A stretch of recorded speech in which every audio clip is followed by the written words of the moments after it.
see any response from the PowerPoint slides, and it's hard to see if anybody is, there we go. Okay, so it is moving. All right, good. Okay, so we're going to, and I apologize again, we are going to, when you look at the agenda, the third-party landscape is changing. We have our traditional programs are just not built for this. They're built more for anti-corruption risks and more for sanctions risks. And now we have what I call technology risks, which are AI, cybersecurity, and the need for AI governance, and just a refresher on the two categories of third-party risk.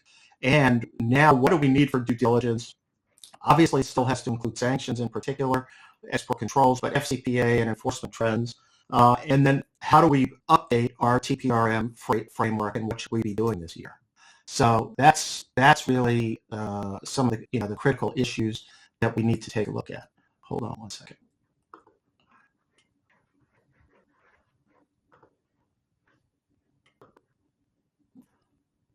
Okay.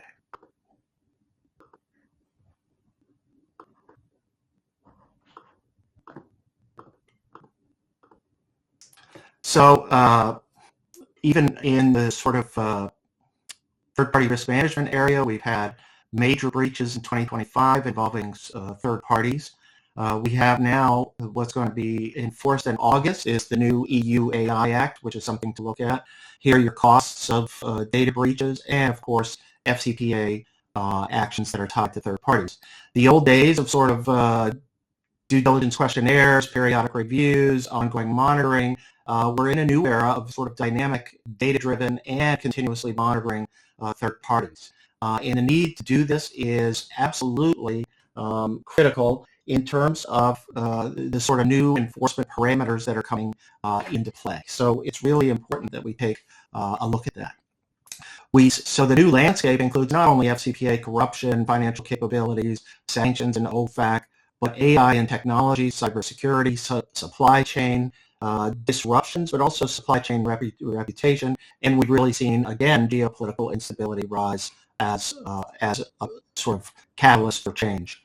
And look, we used to do sort of a third-party traditional risk management through insurance verification for cybersecurity, baseline cybersecurity assessments.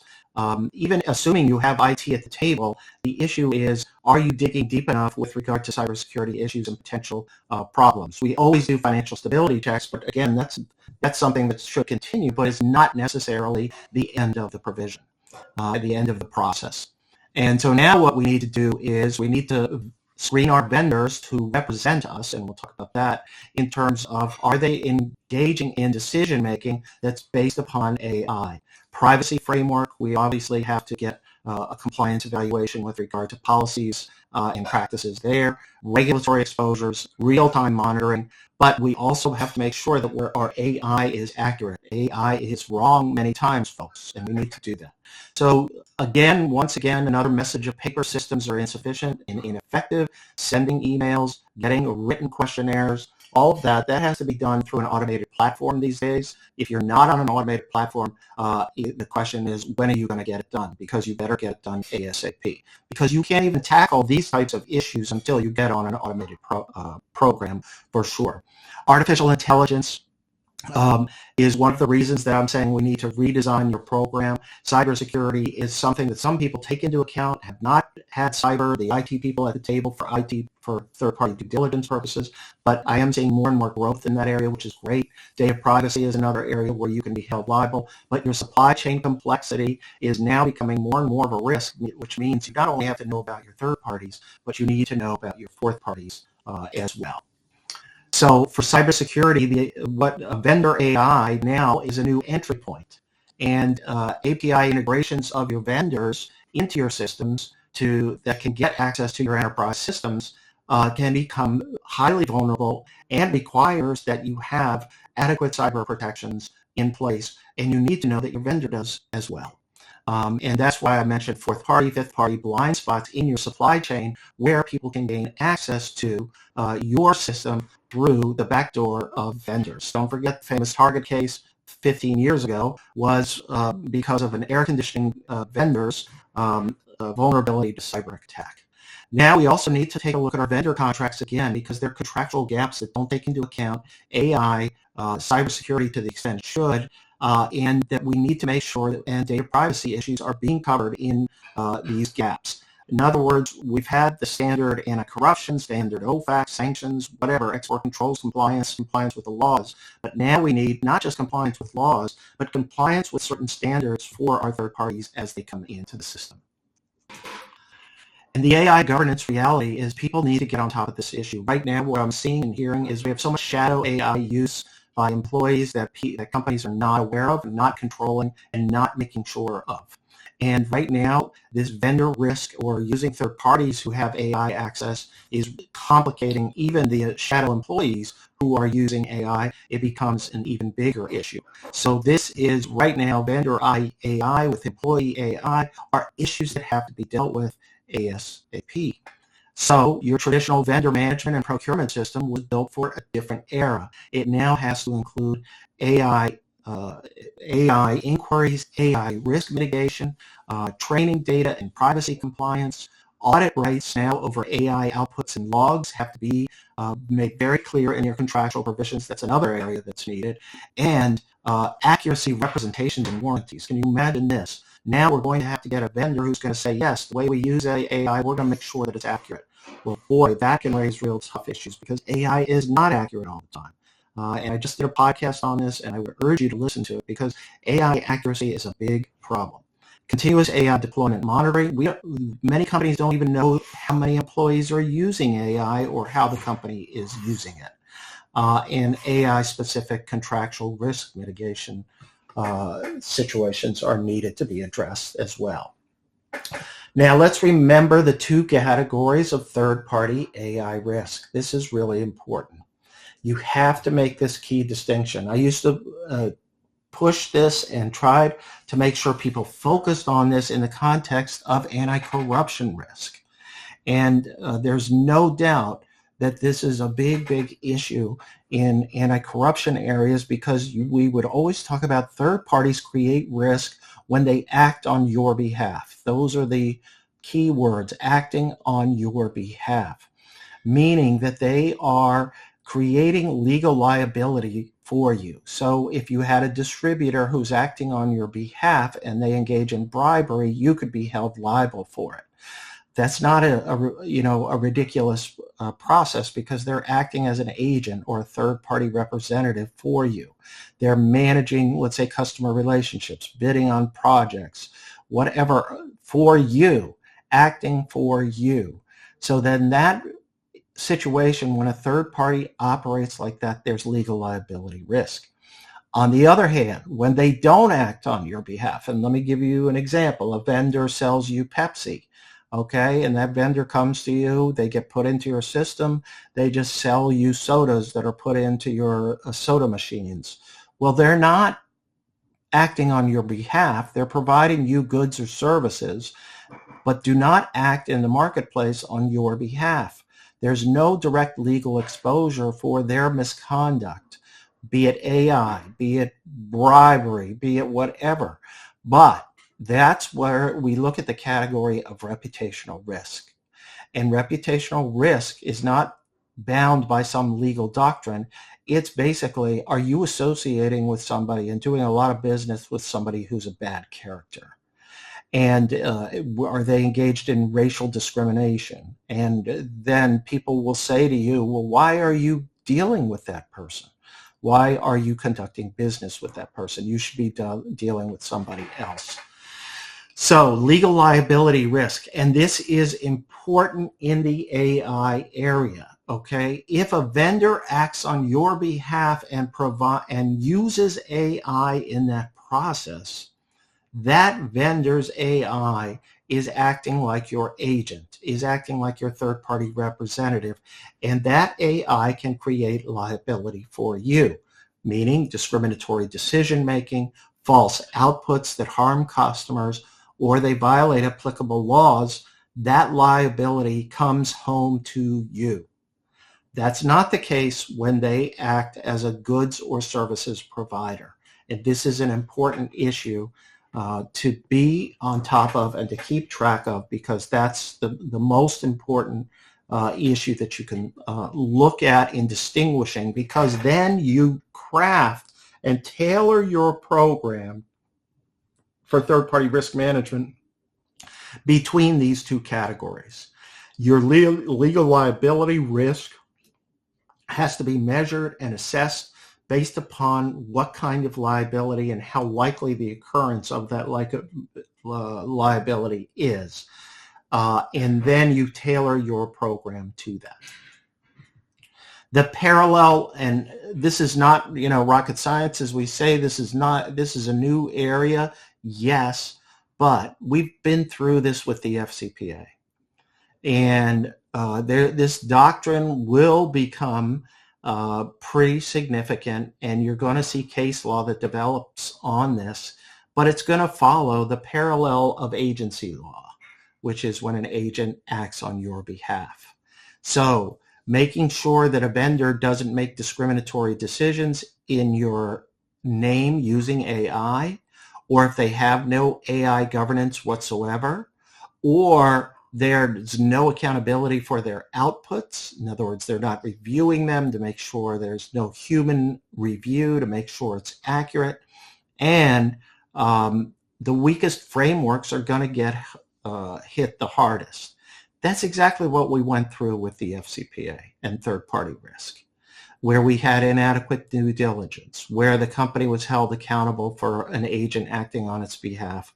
And those companies that had no compliance programs were hit with the harshest penalties. And that's what you're going to see soon in this area as well. And who's bringing about this AI accountability? Well, obviously in the lower left-hand corner, we have the EU AI Act, and that is absolutely a significant issue with regard to its enforcement coming in August of 2026. We also have the EEOC, the CFPB, and the EEOC in particular for hiring decisions and AI that is used in human resources. Regardless of who built or deployed the tool, no AI vendor shield. In other words, you're going to be held liable if you have an AI vendor who's helping you with your HR issues and decisions. The CFPB, but more importantly, because the CFPB is kind of moribund, but the FTC with its are looking at enforcement on unfair and deceptive practices. And we're thinking now you may see DOJ and the SEC getting into this more as soon as we start to see cases where there are serious misleading statements, for example, made through AI or through an AI vendor, and that this could be seen as one of the reasons for misleading information being sort of propagated. And we'll obviously see, as DOJ and the SEC don't exercise certain things of their responsibilities, we could start to see as well the state AGs making some effort as well into this area. Okay. So what adequate third-party AI due diligence and cybersecurity due diligence requires is what AI is your vendor deploying in terms of the services they're providing? How are the tools trained and tested and monitored for accuracy and bias? What human oversight exists over AI outputs? And does their AI comply with employment, privacy, and consumer protection laws? And making sure you have audit rights over these contracts. Now, you can't go back and redo every contract. This is a process that has to start going forward. As renewals come up, as new vendors are brought on board, we need to update all of this to make sure that everything is working correctly. And then how does the vendor handle the AI model updates that come come about. There's updates that happen all the time with Claude or with ChatGPT, and how are we going to make sure that we are updating our system and our services that we are provided, and that our sort of compliance program is aware of it. So remember, incidental versus acting on behalf of vendors. And now we have to tailor and be put in place a proportionate system which is going to address these kinds of issues for the acting on behalf of.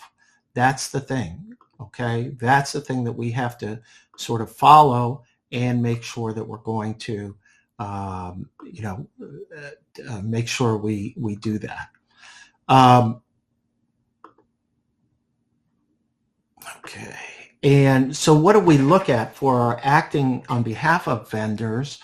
We have to do what are called, an enhanced due diligence of some sort.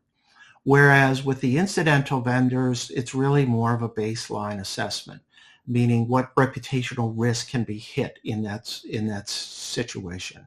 Where are they in the supply chain? How meaningful is the reputational risk? In other words, are they a minor vendor? Are they a significant vendor? Do we have a long-standing relationship with them? And what kind of interaction do we have with them? And so what kind of exposure do we have? On the acting on behalf of, we have to ask the question, how do you train and how do you make sure there's no bias if they're acting on your behalf, let's say in HR?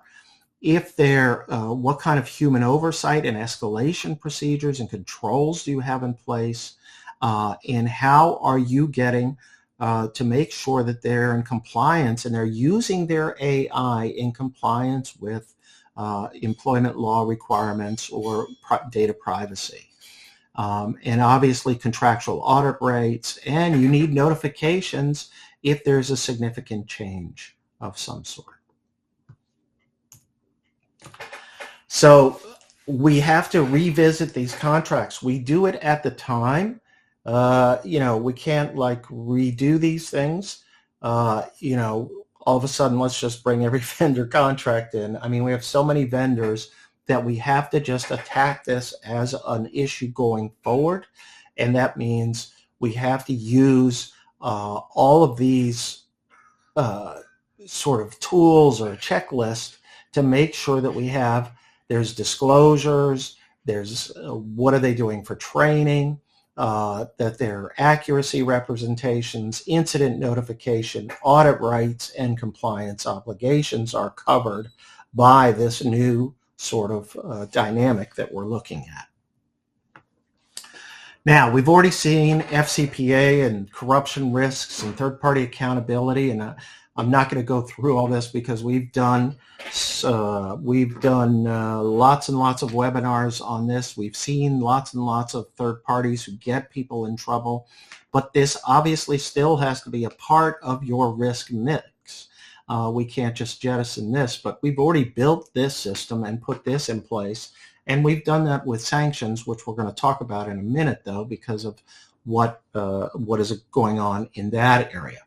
Third-party screening in the AI area now is, and sanctions enforcement, we're seeing more AI tools used in the screening process itself, in the risk management process itself, and this again raises liability issues with regard to your vendors, because your vendor is providing an important service to make sure that you stay in compliance. They're not acting on your behalf, though. And this is, again, a reputational risk, but this is a weird situation because in this sense of their failure to provide adequate protections, human error here could lead to you then making an error, which leads then again to leading to an enforcement matter, an OFAC investigation where you're dealing with an SDN and you didn't know it. Speaking of which, and I want to take a moment just to talk about a recent case and what it means now for third-party red flags with regard to sanctions. This is I've written about this. I did a podcast on it. There's a video on Volkov Law TV right now that talks about this because this is an important case. The Adani $275 million settlement that just occurred is important because what the government does is lays out exactly what the red flags were and the failure of Adani to address the red flags. And they had 4 categories of warnings and 4 categories of red flags. So essentially, Adani is buying LPG, liquid gas, liquid petroleum gas shipments, and from a Dubai supplier. And if you've listened to me enough, you know that I say anything that goes through Dubai is connected to Iran. That's just the transshipment point. It's the point where we've seen more and more violations go through. And lo and behold, they're buying lots and lots. They bought 35 shipments over almost a 2-year period, or maybe an 18-month period, from a Dubai supplier who claimed that the LPG came from Oman or Iraq. However, there were red flags. And the red flags, let's go through them. And this absolutely shows you that if they're red flags that you don't address in documentation, because what happened in the Adani case is they were aware of these red flags. They talked about them, but they did nothing to document a resolution of them, and they really didn't want to know what the answers were. So let's go through the 4 categories. On at least 4 occasions, Adani received allegations from other people, from third parties, that the cargoes were from Iran. They dismissed them as competitor interference and continued purchasing. One warned vessel was accepted, and then they bought 2 more cargoes from the same vessel. So that you had third-party warnings that came in from competitors or customers or whatever, people in the marketplace. And you can't just dismiss it as competitor interference. Number 2, vessel behavior and weird shipping patterns. Vessels operated with classic red flags as to a shadow fleet. They turned off their ASI systems, which is the tracking system that's used on vessels, so you can see where any vessel is in the world. And they extended dark periods. They had spoofing of fake AIS data. There were routes that made no sense. In other words, they made weird stops or they went over places. And there were frequent ownership and flag changes. When you see these things, you're looking at a shadow fleet. And a majority of the vessels were subsequently designated. But Adani did not monitor the vessel behavior. Third, documentation anomalies. Certificates of origin had illogical non-sequential numbering, post-shipment delays in document issuance, outdated templates. So this is, for example, one of the shipments was from Sahar, Oman, which doesn't even have the capability to export infrastructure, having the infrastructure to handle LPG exports. And last but not least, but one that is really interesting to me, is the price was too good to be true. The supplier offered discounted LPG from the Middle East, and it was a discount for obvious reasons, because it was coming from Iran, and they needed to get rid of it as fast as possible. And it was too good to be true, and OFAC said so explicitly. So that's an important warning sign as we're dealing with sanctions right now and a tough sanctions environment. This is something that needs to be looked at, and you need to be aware of, and we need to make sure that this is something that is that's going on your focus in terms of red flags. Document the red flags and how you resolve them. So the signal's clear. We have obviously FCPA third-party focus. We've had OFAC record enforcement. Well, and I think this year is going to be a big year again with the $275 million Adani settlement, and there are other cases that are coming. And we have AI discrimination enforcement, and we're about to have the EU AI Act enforcement coming as well. DOJ's standards apply just as well now, today, in 2026 as they did in 2023 or even earlier in terms of what are the standards for your third-party risk program. One, it has to be integrated into procurement, distribution, and the sales side, and your vendor management processes. And it has to vary by risk, obviously. And there has to be an assessment of the qualifications and relationships, the business rationale, and all your mitigation steps, be it contract provisions, invoicing controls, payment documentation, certifications, training, code of conduct acknowledgement. All of these principles still apply in the AI context. You have to have an AI use policy, and your third parties have to adhere to that just as much as they have to adhere to other policies that you maintain. So these standards apply with sort of equal force to whatever needs to be done in this area. So building a modern, defensible third-party framework. Again, we use the same principles, but we need to layer in a sort of AI governance part to this whole issue. First is we look at a risk-based tiering system, which has to include AI deployment or AI use by the third party. In other words, is the third party going to be using AI to act on your behalf?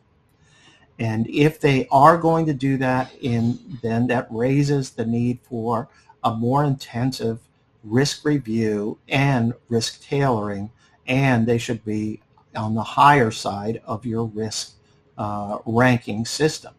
So acting versus incidental has to be included in that. It's already sort of incorporated in your third-party system with regard to, let's say, corruption risks. When you ask, the third party, are you going to interact with the foreign government, a foreign government on our behalf, or are some of your owners government-owned, government officials? And if that's true, then that raises other issues. But you see, in the same way that we are asking that question for FCPA purposes, we need to be asking that question for AI deployment. Are you going to be using AI to act on our behalf? And then we have an automated screening platform of some sort, and we have to start to get into looking at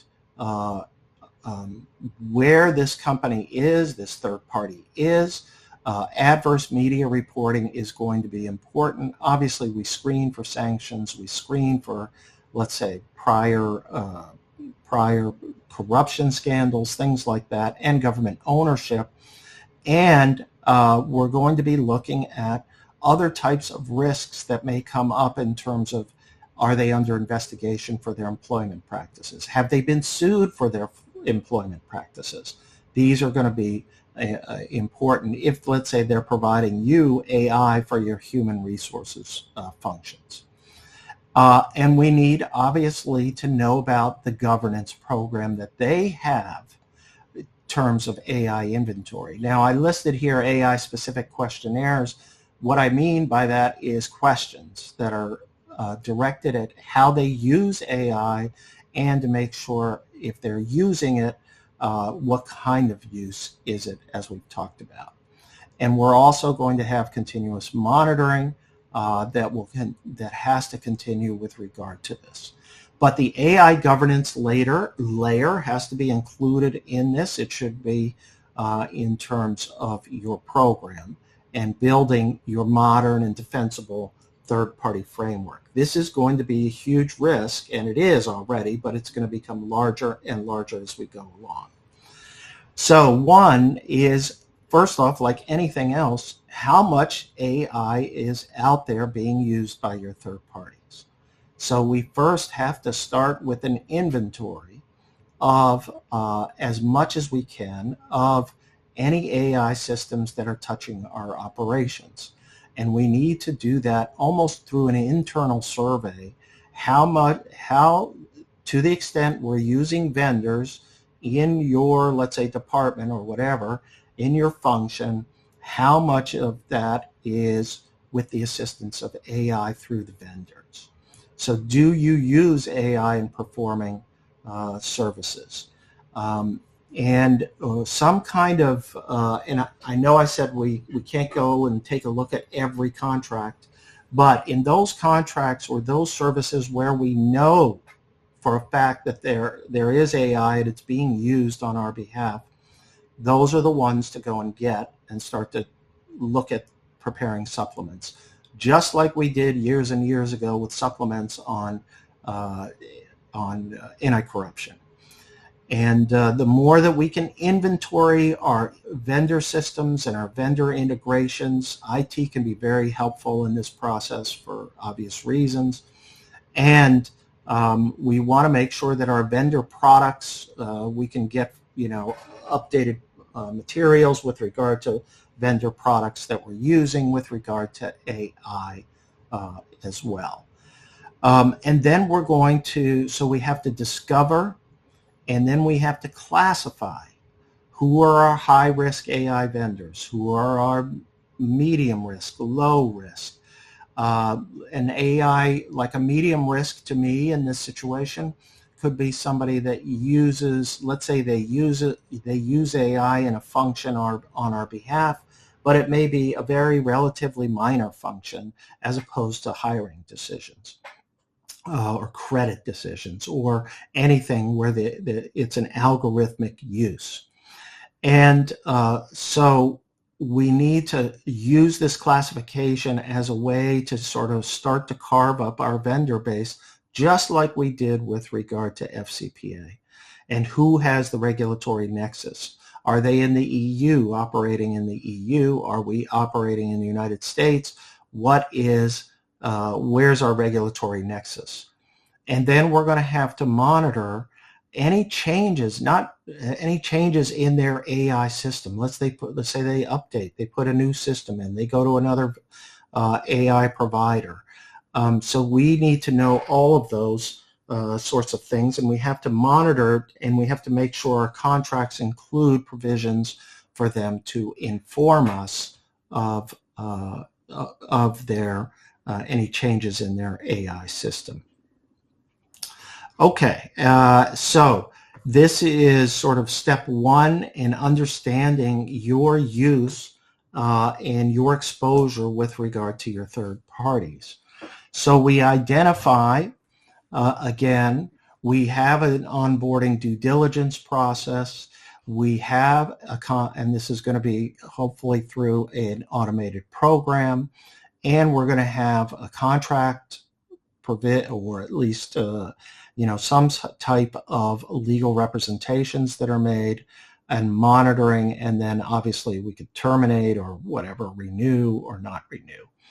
And again, we're going to have some of the usual roles that are played. We're going to have a business sponsor who obviously wants to engage this vendor and will be responsible for interacting with the vendor in this process. And that could be also with the assistance of procurement and IT. Compliance and legal obviously is responsible for, ultimately, they have to have a right to approve and to hold up a deal unless all the requirements are met.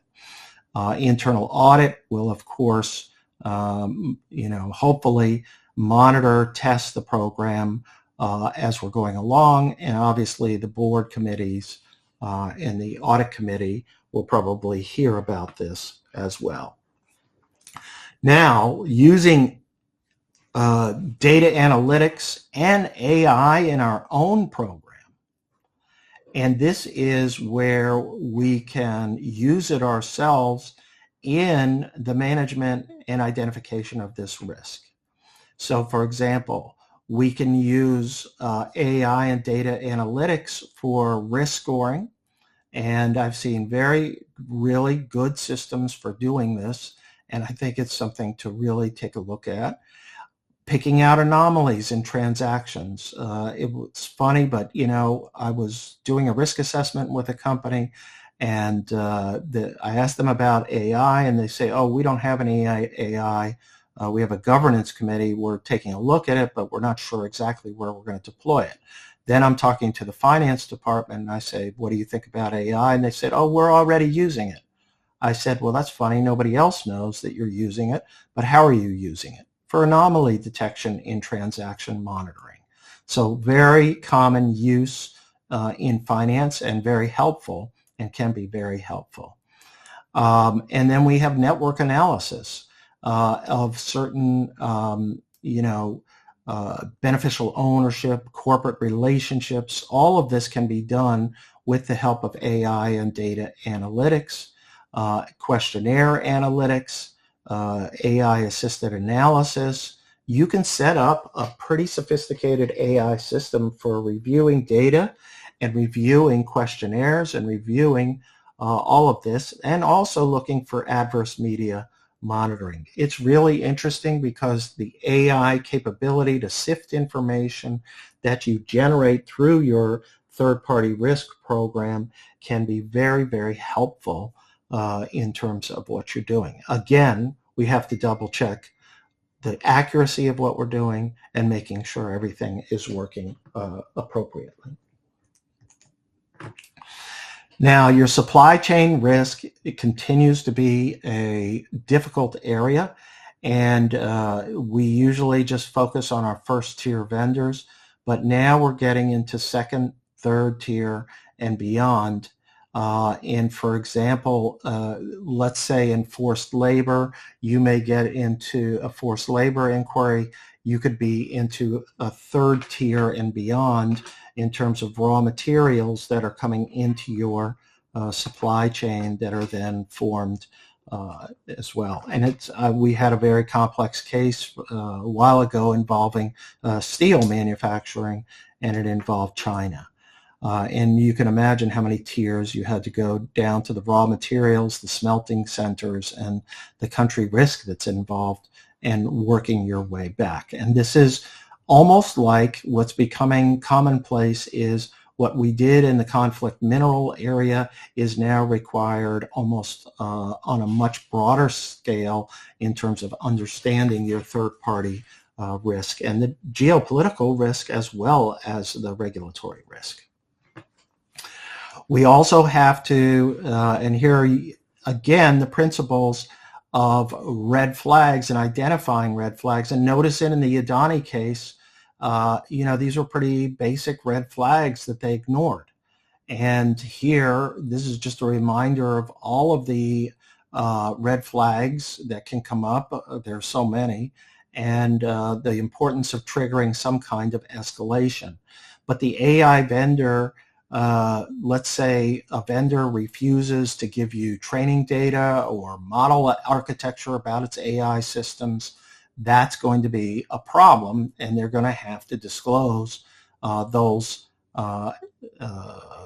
that information.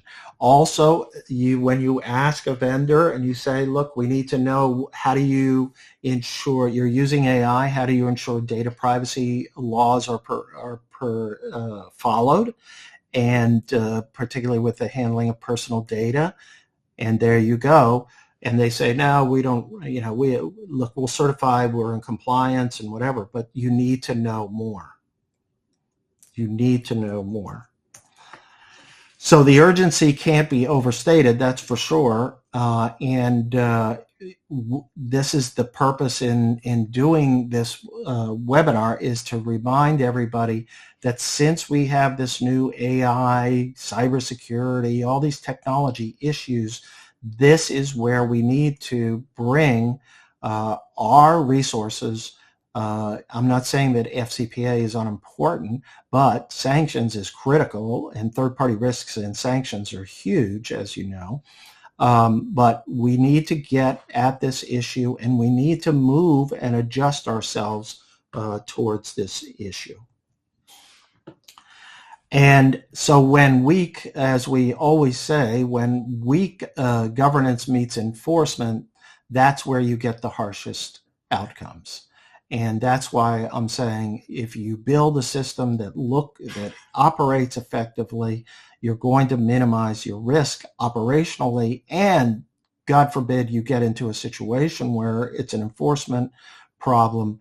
The more governance you can show, the more compliance you can show, the better your result will be. And please don't forget, these other risks are reputational risks. And I mentioned forced labor and supply chain. We have environmental violations, human rights due diligence from the EU. And obviously we have AI and algorithmic bias. But these are all issues that need to be taken into account with regard to your new third party or your 2.0. Now, an optimistic practical plan.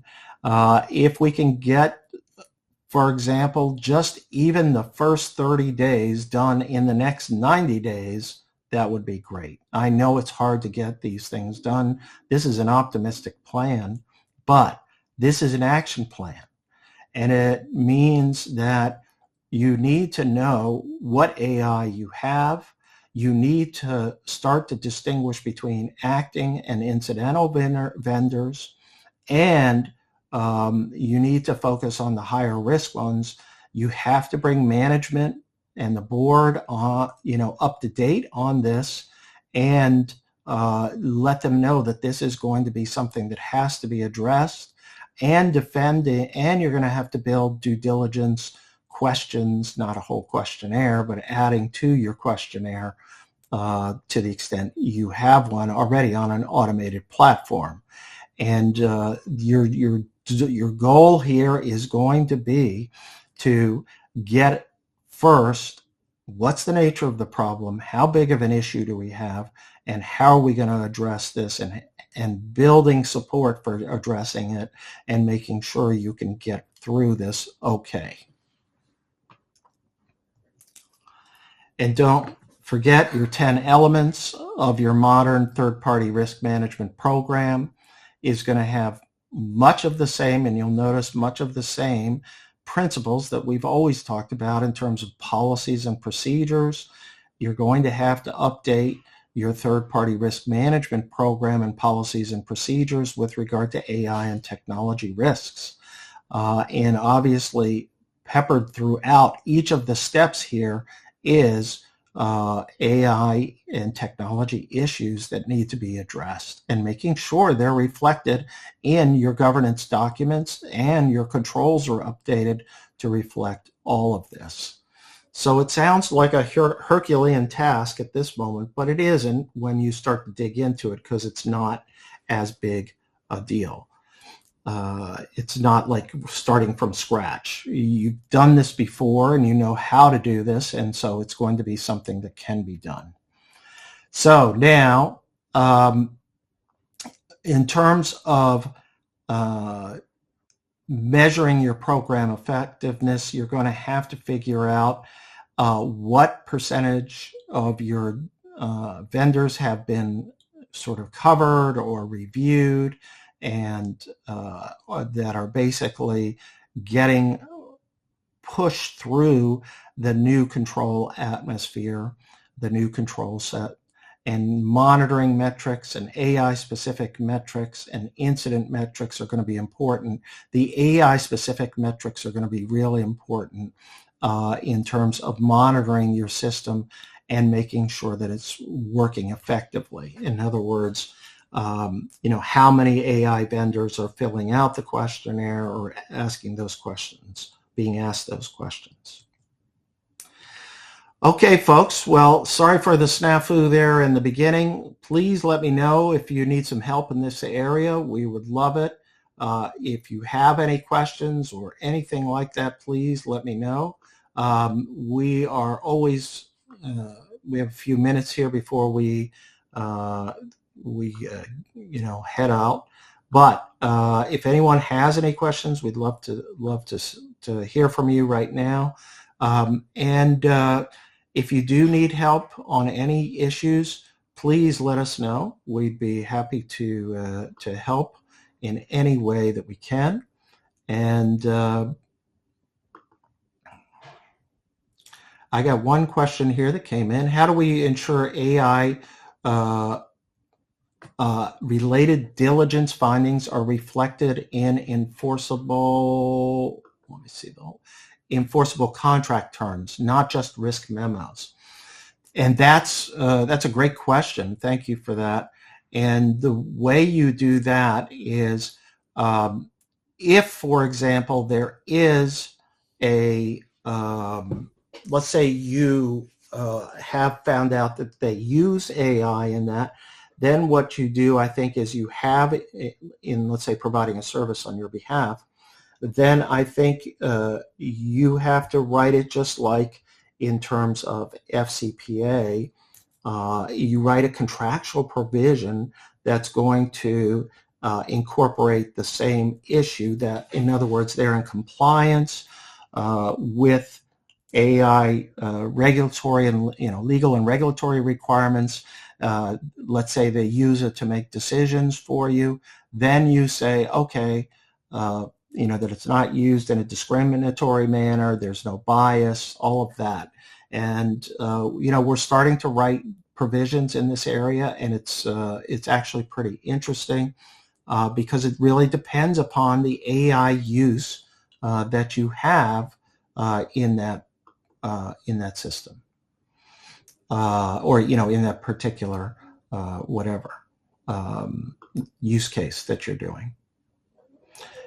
Any other questions? Since we have a little bit of time, that was a great question. Thank you for that. Let's see. Nope, I don't have any others. And again, please let me know if you do need a copy of the slides. Please let me know, and I can send it to you. mvolkoff@volkofflaw.com. Keep us in mind for, obviously, your third-party management risk management programs, but obviously lots of other areas in trade compliance as well. Thank you so much, everybody. And again, I'll get the technology down a little bit better next time as well. But thank you so much, and stay in touch. mvolkoff@volkofflaw.com. Thanks again.